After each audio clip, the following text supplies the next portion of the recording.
নমস্কার। আজকে আরেকটা নতুন ভিডিও নিয়ে এসেছি। আমি গতকাল লাইভে বলেছিলাম, তো আজকে সেই ভিডিওটা হচ্ছে কৃষকদের ফ্যামিলি আইডি, ফার্মার আইডি।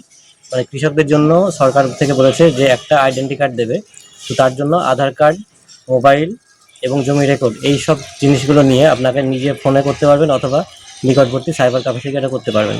এটা কিন্তু সকল কৃষককে করতেই হবে। আপনি যেদিনই করুন না কেন, না হলে কোনো রকম সুযোগ সুবিধা পাবেন না। আর এটা হচ্ছে আমাদের ডাব্লিউবি এগ্রি স্ট্যাক, এই সাইটে গিয়ে এটাকে আপলোড করতে হবে। আপলোড করার পরে এনরোলমেন্ট আইডি দেবে। এনরোলমেন্ট আইডি দেওয়ার পরে আপনার এডি অফিস থেকে এটা অ্যাপ্রুভাল দেবে, তারপরে ফার্মার আইডি এটা রেজিস্টার হবে।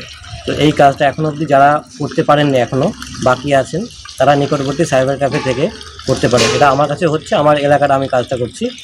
আর পিএম কিষাণ যারা পান এবং কৃষক বন্ধু যারা পান, তাদেরকেও করতে হবে। তো সকলের কাছে শেয়ার করে দিন। ফার্মার আইডি রেজিস্ট্রেশন এখন চালু হয়ে গেছে। সকলকে অনেক ধন্যবাদ। সকলের কাছে ভিডিওটি শেয়ার করে দেবেন।